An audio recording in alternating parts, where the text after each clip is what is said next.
बढ़ता हुआ और दोनों ओर तीनों सेनाओं के पर्सनल पूरे मार्ग में। बहुत ही खास अवसर, देश के राष्ट्रपति संवैधानिक प्रमुख होते हैं, तीनों सेनाओं के सर्वोच्च कमांडर होते हैं और देश के प्रथम नागरिक होते हैं। बहुत ही खास अवसर जब एक राष्ट्रपति का कार्यकाल पूरा हो रहा है और नई राष्ट्रपति इस पद की जिम्मेदारी अब से कुछ देर में ग्रहण करेंगी।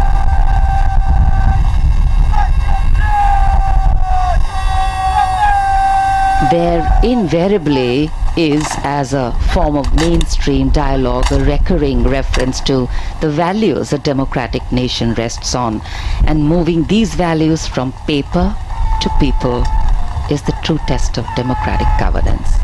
Srimati Murmu, as she will shortly take oath today, will be wanting to ensure that she centers her tenure around these values and principles. The values and principles that she has always held dear, in sync with the form of governance she sits atop as its constitutional head.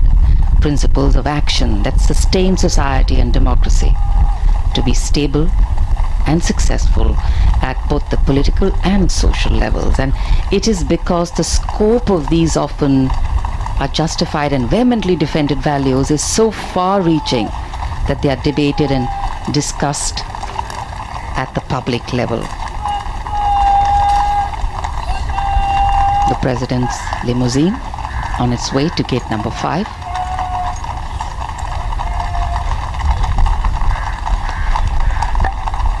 जन कल्याण की यात्रा सतत निरंतर चलती रहती है।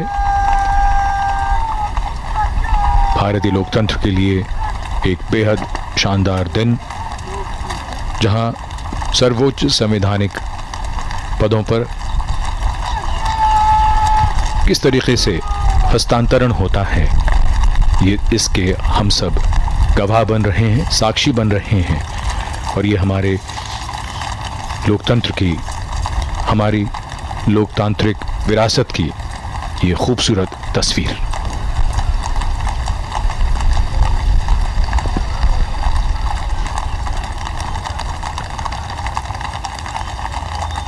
संसद भवन के निकट पहुंचता हुआ ये काफिला कुछ देर में संसद भवन के गेट नंबर 5 पर पहुंचेगा।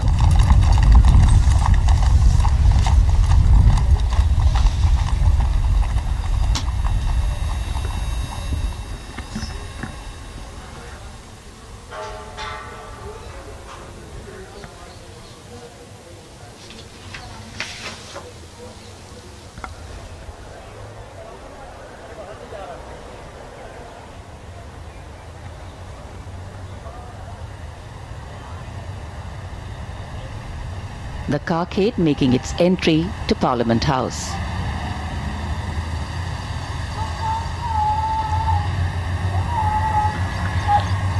संसद भवन में दाखिल होता हुआ ये काफिला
So the carcade has arrived in the Parliament House. The outgoing President, Mr. Ramnath Kovind, along with the President-elect, Madam Draupadi Murmu, have now reached the venue, the Central Hall of Parliament, wherein, in just a few moments from now, Madam Draupadi Murmu will be sworn in as the 15th President of India.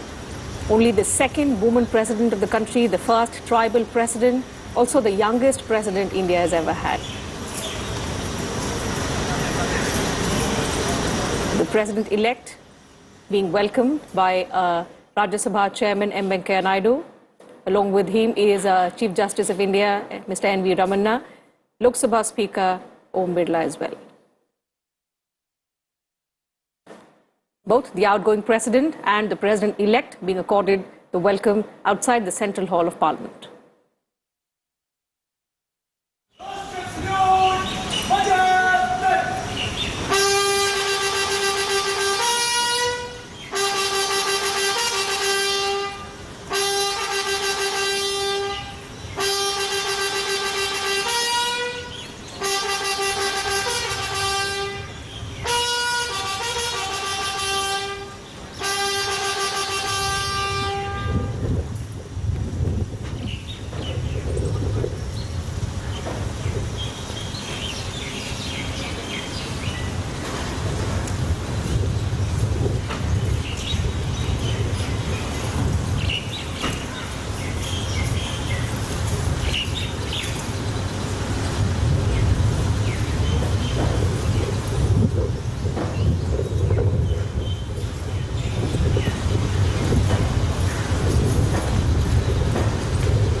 That's the tradition, the discipline that, we see every 5 years when the outgoing President escorts the President-elect from the Rashtrapati Bhavan to the Parliament premises, wherein in the iconic Central Hall of Parliament, the President-elect takes oath of office.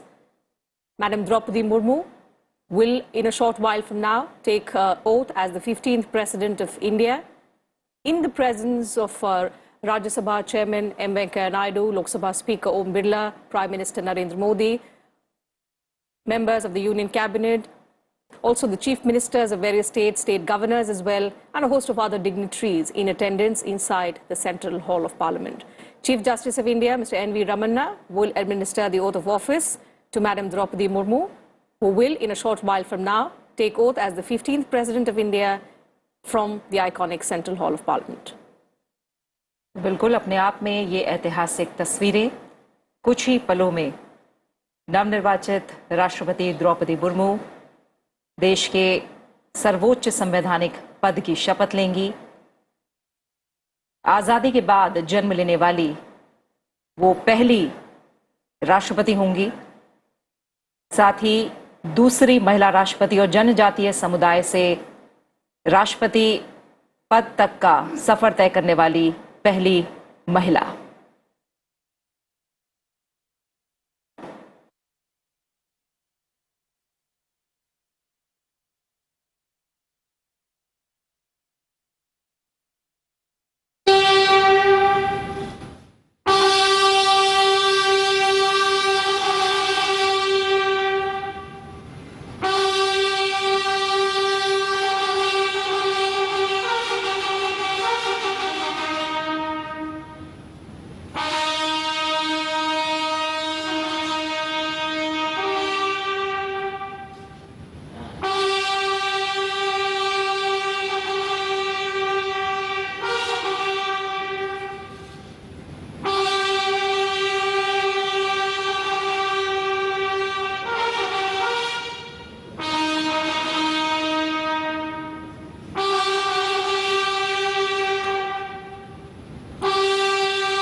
international.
राष्ट्रपति महोदय, आदेश हो तो निर्वाचन आयोग से प्राप्त निर्वाचित राष्ट्रपति के निर्वाचन का प्रमाणन पढ़ा जाए। यतः भारत के संविधान के अनुच्छेद 324 द्वारा भारत के राष्ट्रपति के पद के निर्वाचन का अधीक्षण, निर्देशन और नियंत्रण भारत निर्वाचन आयोग में निहित है और यतः श्री रामनाथ कोविंद की पदावधि का अवसान वर्ष 2022 के जुलाई मास के 24वें दिन तदनुसार शक संवत के वर्ष 1944 के श्रावण मास के दूसरे दिन होने के लिए नियत है और यतः भारत के राष्ट्रपति के पद को भरने के लिए संविधान तथा राष्ट्रपतीय और उपराष्ट्रपतीय निर्वाचन अधिनियम 1952 के उपबंधों और तदधीन बनाए गए नियमों और आदेशों के अनुसार निर्वाचन करा लिया गया है तथा परिणाम घोषित कर दिया गया है। अब इसलिए भारत निर्वाचन आयोग एतद द्वारा प्रमाणित करता है कि श्रीमती द्रौपदी मुर्मू वर्ष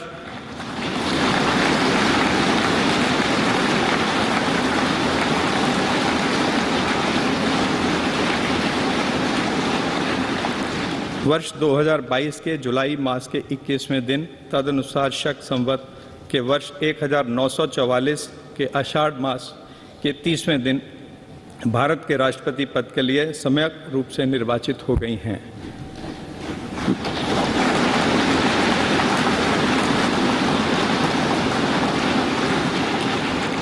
भारत गणराज्य के 73वें वर्ष में हमारे हस्ताक्षर और भारत निर्वाचन आयोग की मोहर से वर्ष 2022 के जुलाई मास के इस 21वें दिन तदनुसार शक संवत के वर्ष 1944 के आषाढ़ मास के 30वें दिन प्रदत्त किया गया।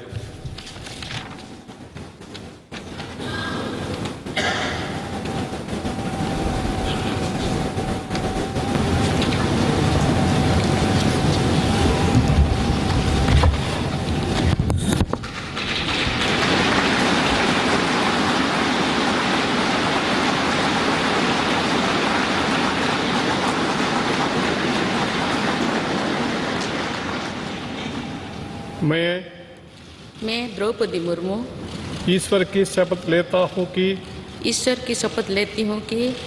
मैं श्रद्धापूर्वक भारत के राष्ट्रपति के पद का कार्यपालन करूँगी तथा अपनी पूरी योग्यता से संविधान और विधि का परिरक्षण, संरक्षण और प्रतिरक्षण करूंगी और मैं भारत की जनता की सेवा और कल्याण में निरत रहूंगी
राष्ट्रपति महोदया, आपका आदेश हो तो आपके पद ग्रहण की उद्घोषणा की जाए और उसे भारत के राजपत्र में प्रकाशित किया जाए।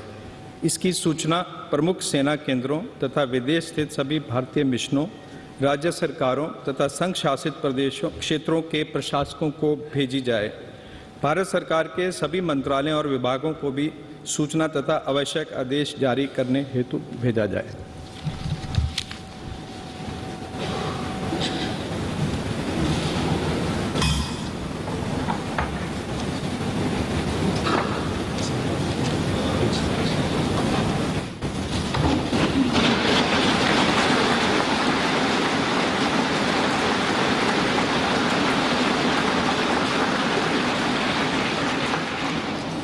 आदरणीय श्री रामनाथ कोविंद जी, उपराष्ट्रपति श्री एम वेंकैया नायडू जी, प्रधानमंत्री श्री नरेंद्र मोदी जी, लोकसभा के स्पीकर श्री ओम बिरला जी, चीफ जस्टिस एन.वी. रमन्ना जी, सम्मानित सांसदगण, अन्य महानुभावों, देवियों और स्वजनों तथा मेरे प्यारे देशवासियों, सभी को जोहार।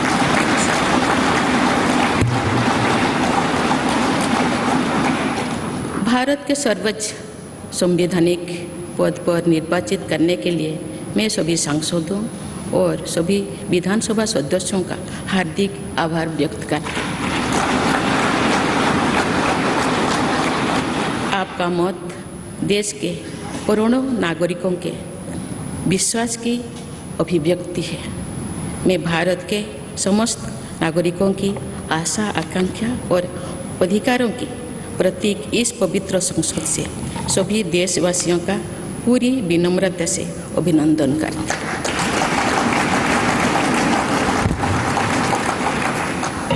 आपकी आत्मीयता, आपका विश्वास और आपका सहयोग मेरे लिए इस नए दायित्व का निभाने में मेरी बहुत बड़ी ताकत रहेगी।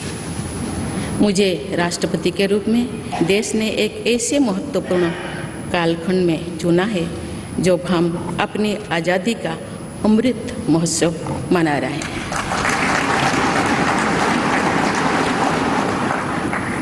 आज से कुछ दिन बाद ही देश अपनी स्वाधीनता के 75 वर्ष पूरी करेगा। ये भी एक संयोग है कि जब देश अपनी आज़ादी के 50वें वर्ष का पर्व मना रहा था, तभी मेरे राजनीतिक जीवन की शुरुआत हुई थी। और आज आज़ादी के 75वें वर्ष में मुझे ये नया दायित्व मिला है। ऐसे ऐतिहासिक समय में जब भारत अगले 25 वर्षों के विजन को हासिल करने के लिए पूरी ऊर्जा से जुटा हुआ है, मुझे ये जिम्मेदारी मिलना मेरा बहुत बड़ा सौभाग्य है। मैं देश की ऐसी पहली राष्ट्रपति भी हूँ जिसका जन्म आज़ाद भारत में हुआ है। हमारे स्वाधीनता सेनानियों ने आज़ाद हिंदुस्तान के हम नागरिकों से जो अपेक्षाएं की थी, उनकी पूर्ति के लिए इस अमृत काल में हमें तेज गति से काम करना होगा। इन 25 वर्षों में अमृतकाल की सिद्धि का रास्ता 2 पटरियों पर आगे बढ़ेगा, सबका प्रयास और सबका कर्तव्य। भारत के उज्जवल भविष्य की नई विकास यात्रा हमें सबके प्रयास से करनी है, कर्तव्य पथ पर चलते हुए करनी ही है। काल यानी 26 जुलाई को कारगिल विजय दिवस भी है। ये दिन भारत की सेनाओं के शौर्य और संयम दोनों का ही प्रतीक है।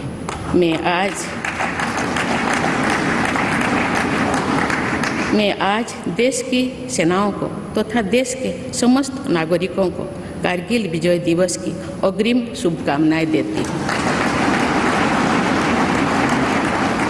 देवियों और स्वजनों, मैंने अपनी जीवन यात्रा पूर्वी भारत में ओडिशा के एक छोटे से आदिवासी गांव से शुरू की थी। मैं जिस पृष्ठभूमि से आती हूँ वहाँ मेरे लिए प्रारंभिक शिक्षा प्राप्त करना भी एक सपने जैसा ही था, लेकिन अनेक बाधाओं के बावजूद मेरा संकल्प दृढ़ रहा और मैं कॉलेज जाने वाली अपने गांव की पहली बेटी थी।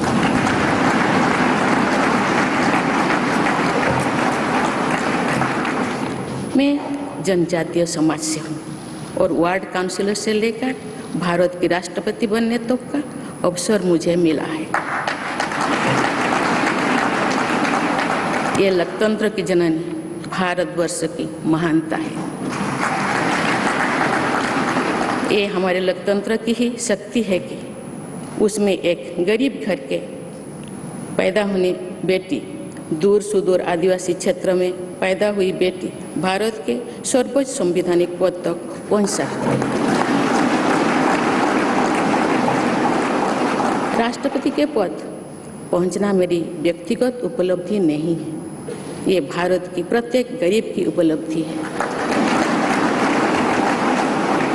मेरा निर्वाचन इस बात का सबूत है कि भारत में गरीब सपने भी देख सकता है और उन्हें पूरा भी कर सकता है।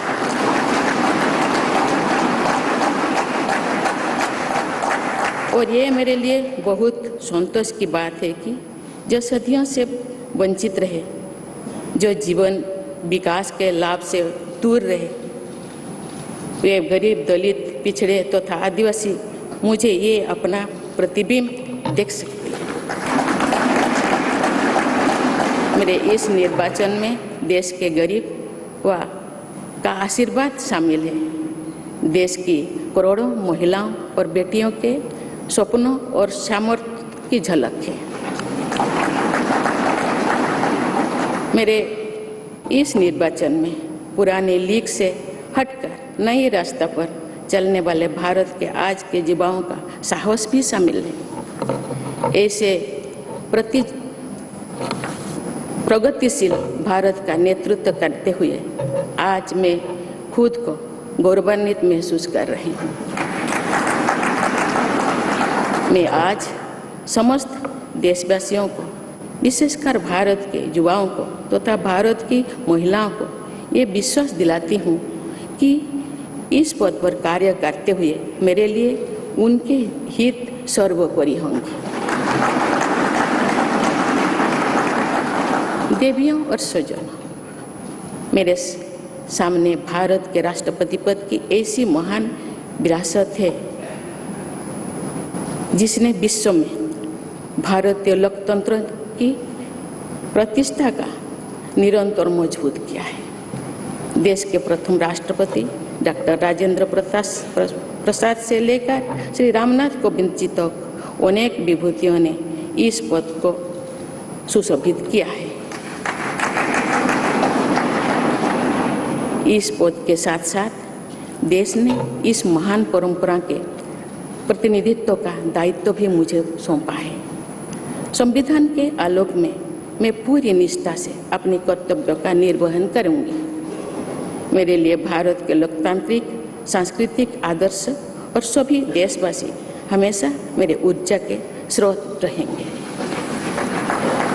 देवियों और स्वजनों, हमारे संवैधानिक संग्राम में, स्वाधीनता संग्राम में एक राष्ट्र के तौर पर भारत की नई यात्रा की रूपरेखा तैयार की है। हमारा स्वाधीनता संग्राम उन संघर्षों और बलिदानों की अविरल धारा है जिसने आज़ाद भारत के लिए कितनी ही आदर्शों और संभावनाओं की सिंचा था। पूज्य बापू ने हमें स्वराज, स्वदेशी, स्वच्छता और सत्याग्रह द्वारा भारत के सांस्कृतिक आदर्शों की स्थापना का मार्ग दिखाया था। नेताजी सुभाष चंद्र बोस, नेहरू जी, सरदार पटेल, बाबा साहेब अम्बेडकर, भगत सिंह, सुखदेव, राजगुरु, चंद्रशेखर आजाद जैसे अनगिनत स्वाधीनता सेनानियों ने हमें राष्ट्र के स्वाभिमान को सर्वोपरि रखने की शिक्षा दी थी। रानी लक्ष्मीबाई, रानी वेलु नाचियार, रानी गाईदिन्लु और रानी चेन्निमा जैसी अनेकों वीरांगनाओं ने राष्ट्र इच्छा और राष्ट्र निर्माण में नारी शक्ति की भूमिका को नई ऊर्जा दी है। संथाल क्रांति, पाइक क्रांति से लेकर कोल क्रांति और भील क्रांति ने स्वतंत्रता संग्राम में आदिवासी योगदान को और सशक्त किया। सामाजिक उत्थान एवं देश प्रेम के लिए धरती आबा भगवान बिरसा मुंडा जी के बलिदान से हमें प्रेरणा मिली थी। मुझे खुशी है कि आज़ादी की लड़ाई में जनजातीय समुदाय के योगदान को समर्पित अनेक म्यूजियम देश भर में बनवाया जा रहा है। देवियों और स्वजनों, एक संसदीय लोकतंत्र के रूप में 75 वर्ष में भारत ने प्रगति के संकल्प को सहभागिता एवं सर्वसम्मति से आगे बढ़ाया है। विविधताओं से भरे अपने देश में हम अनेक भाषा, धर्म, संप्रदाय, खान पान, रहन सहन, रीति रिवाजों का अपनाते हुए एक भारत श्रेष्ठ भारत के निर्माण में सक्रिय है। आज़ादी के 75वें वर्ष के अवसर पर आया है अमृतकाल। भारत के लिए नए संकल्पों का कालखंड है। आज मैं इस नए युग के स्वागत में अपने देश को नई सोच के साथ तत्पर और तैयार देख रही हूँ। भारत और हर क्षेत्र में विकास का नया अध्याय जोड़ रहा है। कोरोना महामारी के वैश्विक संकट का सामना करने में भारत ने जिस तरह का सामर्थ्य दिखाया है, उसने पूरे विश्व में भारत की साख बढ़ाया है।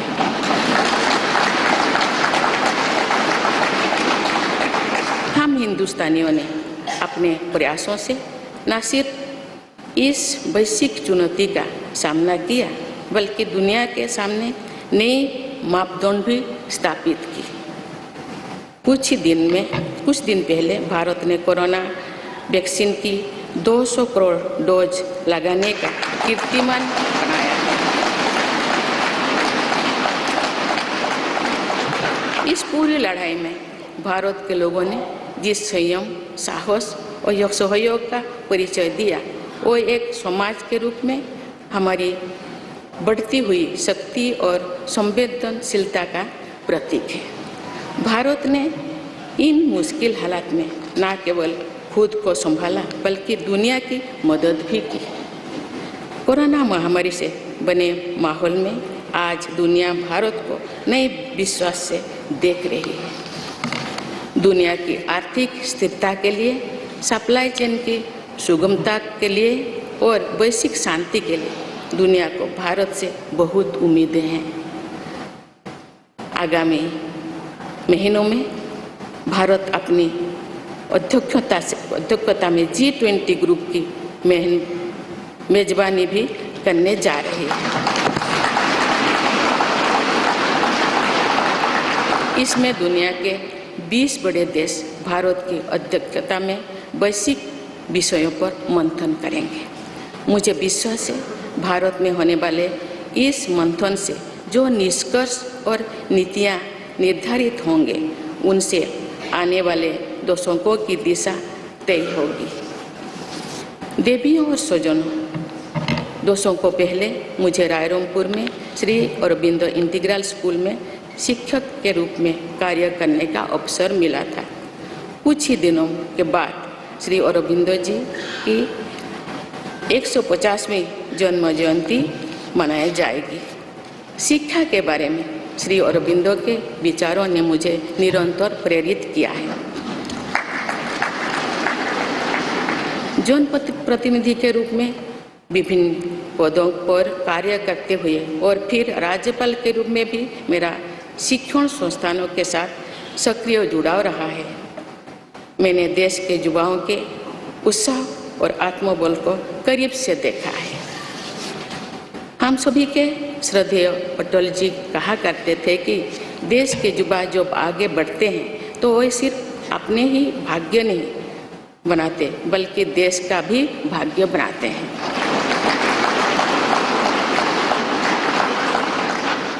आज हम इसे सोच होते देख रहे हैं। वोकल फॉर लोकल से लेकर डिजिटल इंडिया तक हर क्षेत्र में आगे बढ़ रहा आज का भारत विश्व के साथ कदम से कदम मिलाकर औद्योगिक क्रांति 4.0 के लिए पूरी तरह भारत तैयार है। रिकॉर्ड संख्या में बन रहे स्टार्टअप्स में नए नए इनोवेशंस में दूर सुदूर क्षेत्रों में डिजिटल टेक्नोलॉजी की स्वीकार्यता में भारत के युवाओं की बड़ी भूमिका है। बीती वर्षों में भारत ने जिस तरह महिला सशक्तिकरण के लिए निर्णय लिए हैं, नीतियाँ बनाई गई है, इससे भी देश में एक नई शक्ति का संचार हुआ है।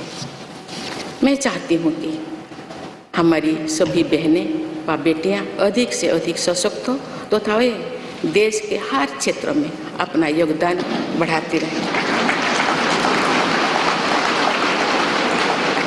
मैं अपने देश के युवाओं से कहना चाहती हूँ कि आप न केवल अपने भविष्य का निर्माण कर रहे हैं बल्कि भविष्य के भारत की नींव भी रख रहे हैं। देश के राष्ट्रपति के तौर पर मेरा हमेशा आपको पूरा सहयोग रहेगा। देवियों और सुजों, विकास और प्रगतिशीलता का अर्थ निरंतर आगे बढ़ना होता है, लेकिन साथ ही अपने अतीत का ज्ञान भी उतना ही आवश्यक है। आज जो विश्व सस्टेनेबल प्लैनेट की बात कर रहे हैं तो उसमें भारत की प्राचीन परंपराओं, हमारे अतीत की सस्टेनेबल लाइफस्टाइल की भूमिका और बढ़ जाती है। मेरा जन्म तो उस जनजातीय परंपरा से हुआ है जिसने हजारों वर्ष से प्रकृति के साथ तालमेल बनाकर जीवन को आगे बढ़ाया है। मैंने जंगल और जलाशयों के महत्व को अपने जीवन में महसूस किया है। हम प्रकृति से जरूरी संसाधन लेते हैं और उतनी ही श्रद्धा से प्रकृति से सेवा भी करते हैं। यहाँ संवेदनशीलता का आज वैश्विक अनिवार्यता बन गया है। मुझे इस बात की प्रसन्नता है कि भारत पर्यावरण संरक्षण के क्षेत्र में विश्व का मार्गदर्शक बन रहा है। देवियों और स्वजन, मैंने अपने अबतक के जीवन में जौन सेवा में ही जीवन की सार्थकता को अनुभव किया है। श्री जगन्नाथ क्षेत्र के एक प्रख्यात कवि भीम भोई जी की कविता की एक पंक्ति है, मो जीवन पचे नर के पड़ी था जगत उद्धार।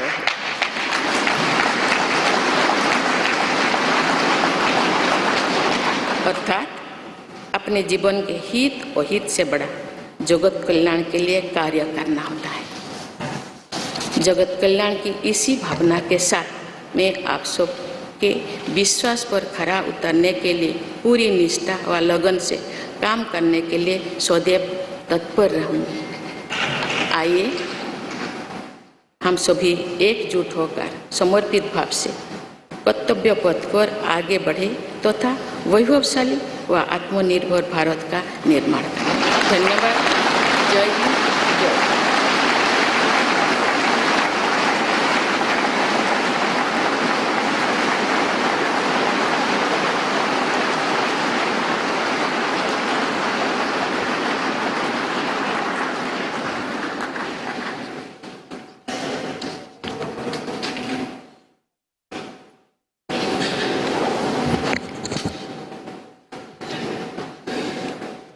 Honorable President, Srimati Draupadi Murmu ji, respected Sri Ramnath Kovind ji, Prime Minister Sri Narendra Bhai Modi ji, Speaker of Lok Sabha Sri Om Birla ji, Chief Justice of India Sri N.V. Ramana ji, respected parliamentarians, other dignitaries, brothers and sisters, and my dear fellow citizens, Namaskar.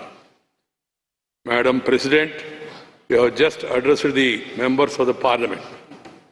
I wish to read a few paragraphs from the English version of the address, and the rest may be considered as read in view of the time constraint.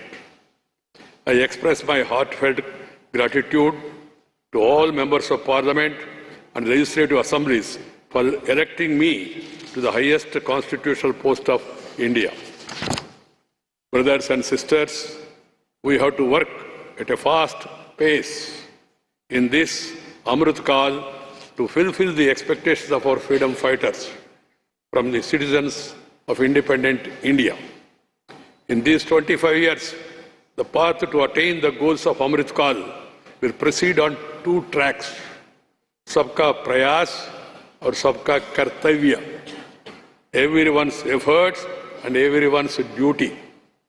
The new development journey towards the bright future of India has to be undertaken by our collective efforts following the path of duty. We will be observing Kargil Vijay Divas tomorrow, July 26th. This day is a symbol of both the bravery and the restraint of the Indian armed forces.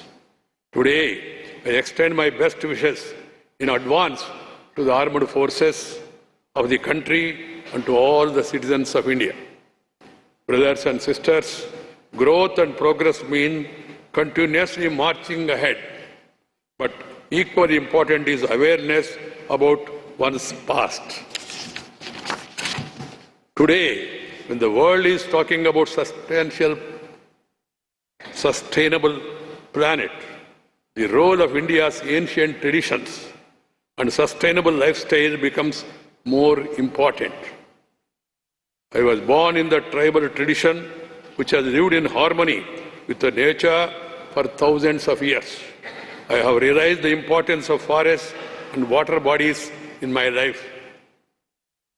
We take necessary resources from nature and serve nature with equal reverence. This sensitivity has become a global imperative today. I am happy that India is guiding the world in the field of environmental protection. Brothers and sisters, in my life so far, I have realized the meaning of life only through public service. There is a line from the poem of Bhim Bhoi ji, a famous poet of Sri Jagannath Kshetra. Mo jibana bacche, narke paditav, jagata uddar hev. That is, working for the welfare of the world is far greater than one's own interest. With the spirit of welfare of the world, it always be ready to work. All of us, with full devotion and dedication, to live up to the trust you all have reposed in me. Let us all unite and move forward on the path of duty with a dedicated spirit to build a glorious and self-reliant India. Thank you. Jai Hind.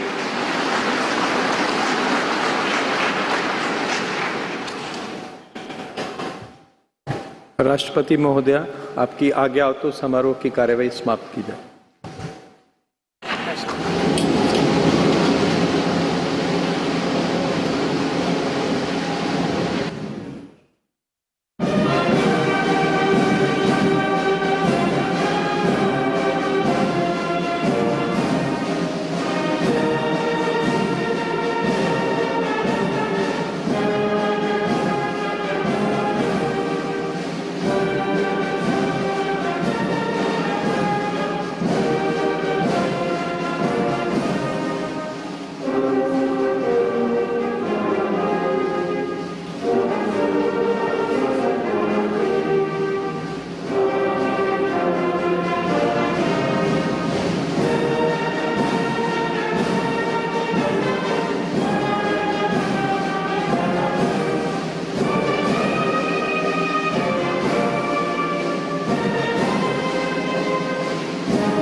25th of July, yet again going down in Indian history as a significant day. The 10th successive president to have been sworn in today. Madam Draupadi Murmu was sworn in as the 15th president of India a short while ago. The oath of office was administered to her by Chief Justice of India, N.V. Ramana. The ceremony has now concluded. In fact, after the oath-taking ceremony, which was followed by a 21-gun salute and the first address of the 15th president, which was then, excerpts of which were also translated in English and read out by Vice President and Rajya Sabha Chairman Mr. M. Venkaiah Naidu. The ceremony in the Central Hall of Parliament has now concluded. And as you can see, the 14th President of India, Mr. Ramnath Kovind, the new President, Madam President Murmu, along with other dignitaries now leaving for the Rashtrapati Bhavan.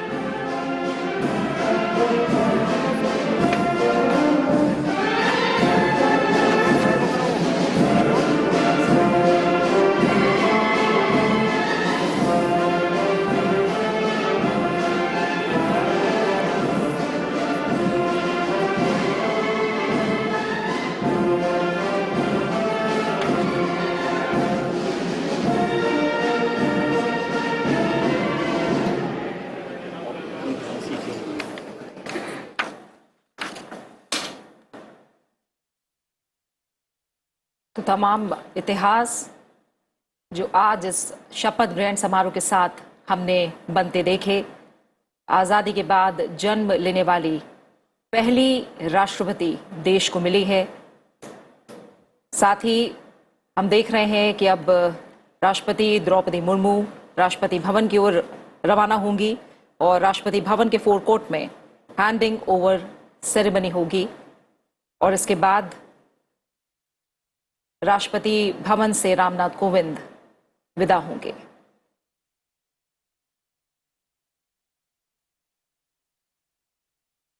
Draupadi Murmu देश की 15वीं राष्ट्रपति बन गई हैं। संसद भवन से ये सीधी तस्वीरें आप देख पा रहे हैं। देश में दूसरी बार सर्वोच्च पद पर महिला आसीन हुई है। कई मायनों में आज हमने इतिहास को बनते देखा है और तमाम बड़ी बातें जो आज राष्ट्रपति पद की शपथ लेने के बाद राष्ट्रपति द्रौपदी मुर्मू ने कही हैं। उन्होंने नई भारत की नई तस्वीर का जिक्र किया और कहा कि वो तमाम देशवासियों की जो आशाएं हैं, आकांक्षाएं हैं, उनका अभिनंदन करती हैं। और सबसे बड़ी बात कि एक महत्वपूर्ण कालखंड है जिस दिन उन्होंने राष्ट्रपति पद की शपथ ली है। देश आज़ादी का अमृत महोत्सव मना रहा है। उन्होंने इस बात का भी जिक्र किया कि एक और महत्वपूर्ण पड़ाव, जब देश ने आज़ादी के 50 साल पूरे किए, उस वक्त उन्होंने अपने राजनीतिक सफर की शुरुआत की और आज जब देश अमृत महोत्सव मना रहा है, उस वक्त उन्होंने राष्ट्रपति पद की शपथ ली है। Absolutely, and significantly, as the new Commander-in-Chief of the Indian Armed Forces, the President also hailed the contribution, the grit, the valor of the security forces, the Indian Armed Forces, who continue to guard us. And as 26th of July is remarkable in Indian history, we celebrate Kargil Vijay Divas on this very day. Just a day before that, Madam President Murmu has taken oath as the 15th President. And the President in India is the commander of the Indian Armed Forces.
Shrimati Draupadi Murmu ने शपथ ले ली है और अब देश की 15वीं राष्ट्रपति शपथ ग्रहण के बाद संसद के केंद्रीय कक्ष से उनका प्रस्थान उनके आधिकारिक निवास राष्ट्रपति भवन की ओर, उनका काफिला संसद भवन से प्रस्थान करता हुआ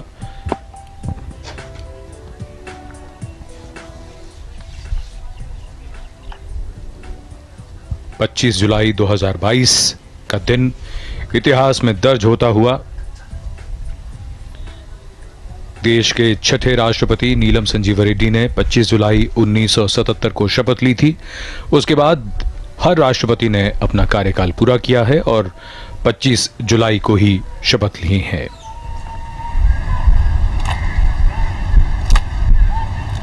राष्ट्रपति अंगरक्षक राष्ट्रपति के काफिले के आगे आगे और उनके साथ नई राष्ट्रपति श्रीमती द्रौपदी मुर्मू अपने आधिकारिक निवास राष्ट्रपति भवन की ओर, ये काफिला विजय चौक से अब रायसीना पहाड़ी की ओर बढ़ता हुआ। Srimati Draupadi Murmu is now the 15th President of the Republic of India.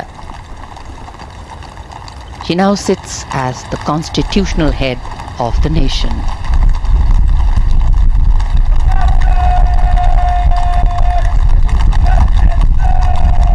As the President's bodyguard, escort the President's carcade towards Rashtrapati Bhavan. Personnel of the armed forces lined on either side of the path, going up the Raisina hill, salute and present arms.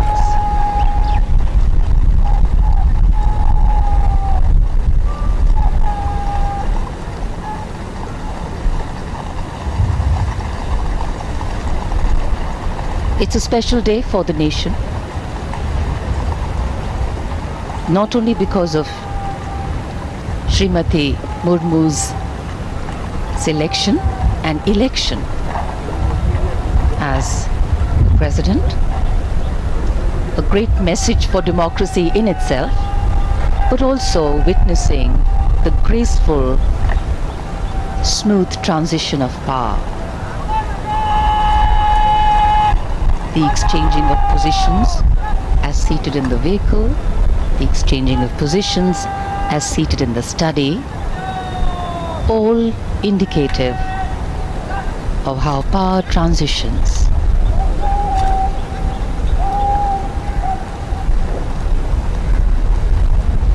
The seat of power, the North Block, the South Block, the seat of governance, the Parliament House, all standing silent witness to this special moment.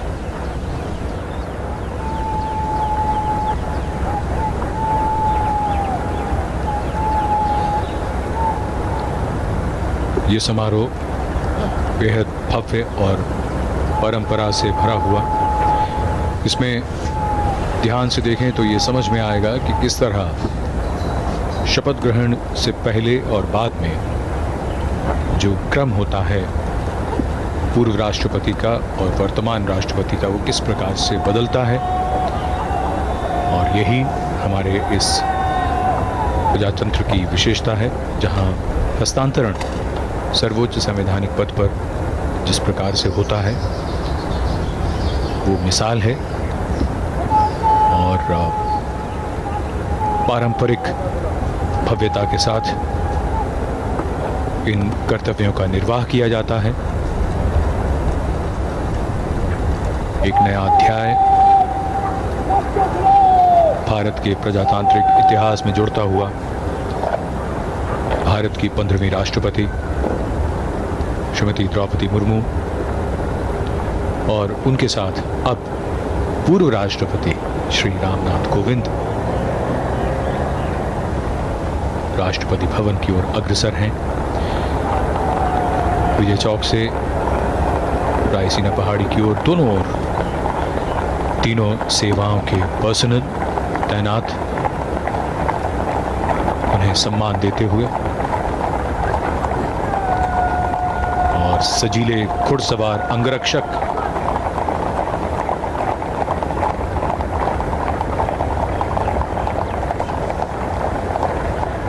Raisina पहाड़ी पर मुख्य द्वार जो भव्यता का प्रतीक इस भव्य और आलीशान इमारत राष्ट्रपति भवन का, यहां से काफिला अब इसके मुख्य प्रांगण की ओर। We can see the imposing dome, the Jaipur column,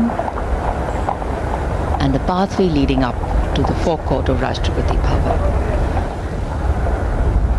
With high positions comes a higher sense of responsibility. Power has as its companion, a constant companion, responsibility. The working on the advice of the elected government, the President of India, is the protector of the Constitution. Srimati Murmu, as our new President, will hold in her heart and her hands a responsibility to ensure that the last mile, the last person is connected, interconnected, and belongs to a nation called India, a nation that is progressing.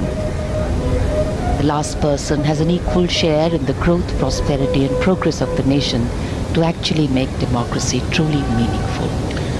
बिल्कुल, अपने कार्यकाल के दौरान ऐसे कई क्षण होते हैं, कई अवसर होते हैं जब राष्ट्रपति की भूमिका बड़ी महत्वपूर्ण हो जाती है और राष्ट्रपति श्रीमती द्रौपदी मुर्मू, जिन्हें सामाजिक जीवन का, जिनका अपना खुद का जीवन सादा और ज़मीन से उनका जुड़ाव, वो समझती हैं एक साधारण व्यक्ति के दर्द को भी, उसके संघर्ष को भी, उसकी आकांक्षाओं को भी, भविष्य के उनके निर्णयों के लिए उनका ये अनुभव बहुत ही सार्थक और बहुत ही प्रासंगिक होगा। देश के सर्वोच्च संवैधानिक पद पर देश के प्रत्येक व्यक्ति के हित के लिए निर्णय लेते हुए उनका अपना निजी अनुभव, जो उनका जीवन है, वो अनुकरणीय है।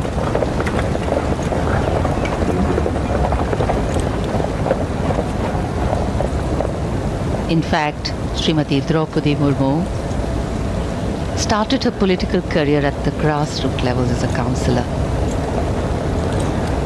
And after that, her movement upwards, also as the first woman governor of Jharkhand. She has faced immense challenges. She has had to take many important decisions. But now she will be keeping the nation and the Constitution ahead of all her decisions.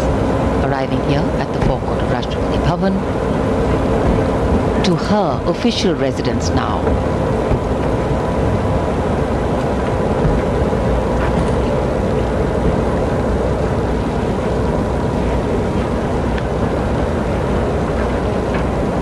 पूर्व राष्ट्रपति श्री रामनाथ कोविंद का आगमन राष्ट्रपति भवन के प्रांगण में।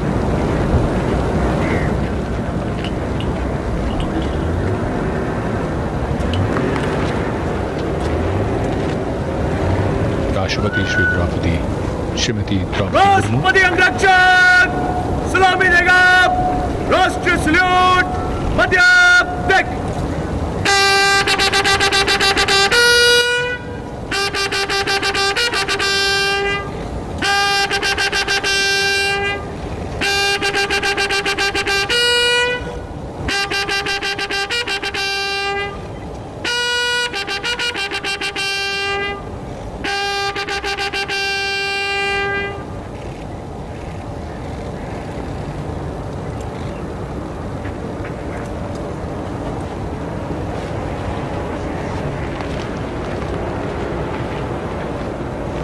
PBG Commandant Colonel Anup Tawari giving the command.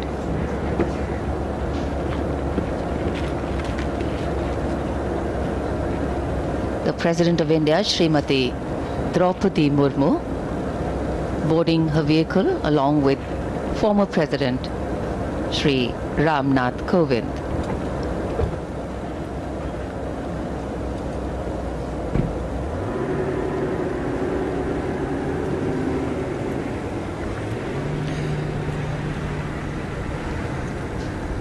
ये काफिला north court की ओर बढ़ता हुआ, जहां से अब राष्ट्रपति और पूर्व राष्ट्रपति कमेटी रूम की तरफ जाएंगे।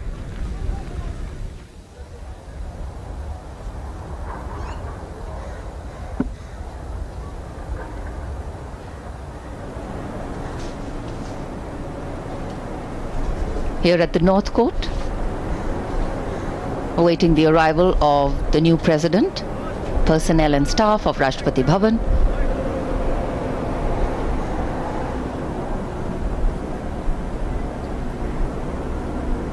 Greeting their new president.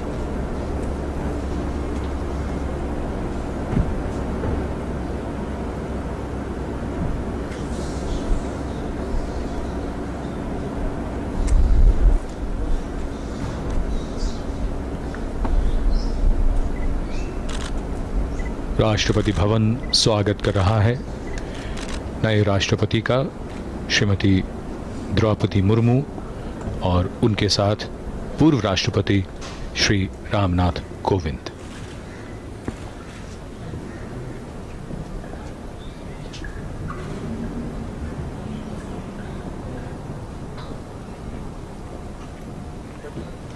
The president moves towards the committee room and also her new office and her new residence. Rashtrapati Bhavan के इस भव्य गलियारे पर पूर्व राष्ट्रपतियों के चित्र,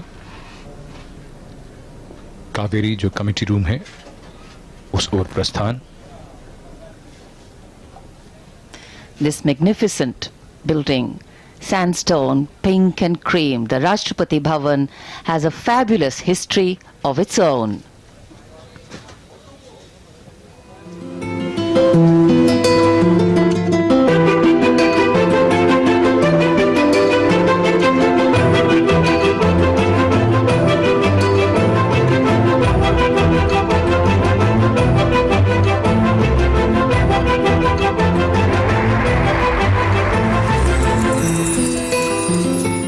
Welcome to Rashtrapati Bhavan, the office and home of the President of India. Completed in 1929, Rashtrapati Bhavan, designed by Edwin Lutyens and Herbert Baker, is one of the most magnificent presidential palaces ever built.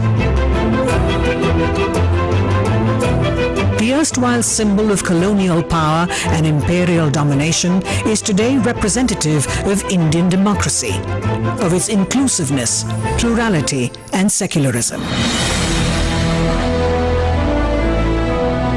This is not just the residence of the constitutional head of the world's largest democracy, but also in terms of area, the largest residence of a head of state anywhere in the world.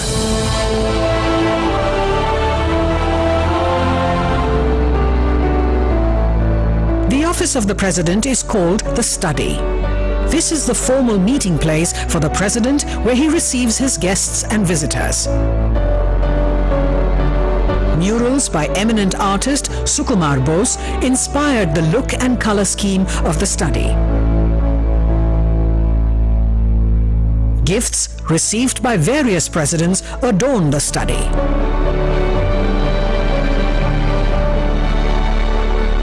The study opens into the morning room.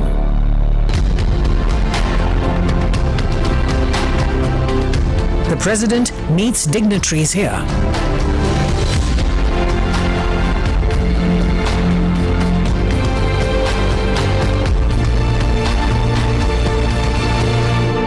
Each room in the Rashtrapati Bhavan stands witness to history. To restore these to their former glory, the restoration team had to rearrange available resources in view of the heritage nature of the rooms.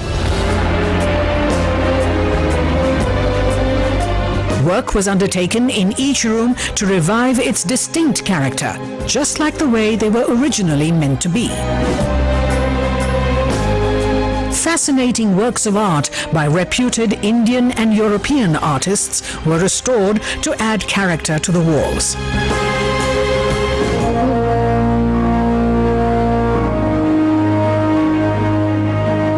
Darbar Hall is where the first government of independent India was sworn in.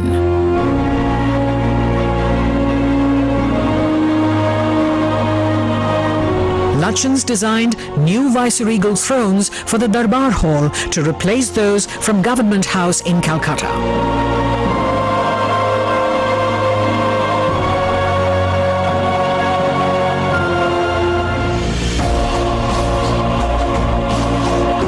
With new flags, paintings and a warm look, Darbar Hall has regained its past grandeur and is now used for hosting civil and defence investiture ceremonies and for conferment of other national and international awards.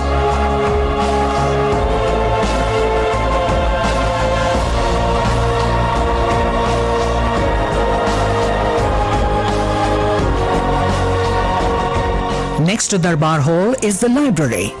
It is also described as the daughter of Darbar Hall.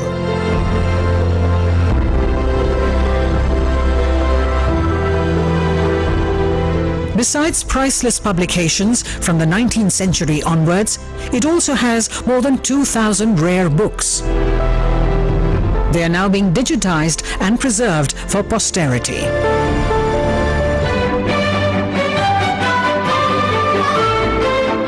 Ashoka Hall was originally built as a state ballroom.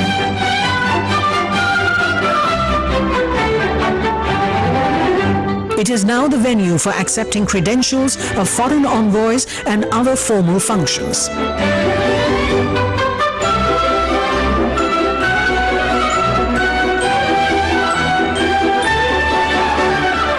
Embellishments on the ceilings, carpets and chandeliers reveal the stately splendor of the room.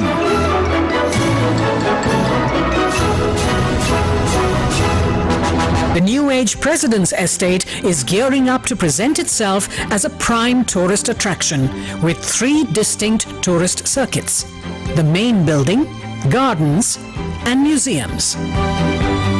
Almost 60% of the President's Estate, that is more than 190 acres, is green, comprising dense foliage and rare flora and fauna.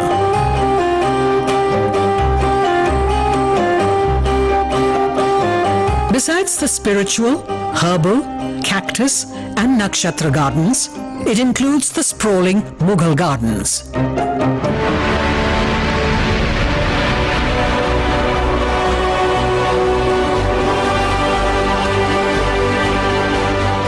Rashtrapati Bhavan, declared a Grade 1 heritage structure in 2009, is an iconic living heritage.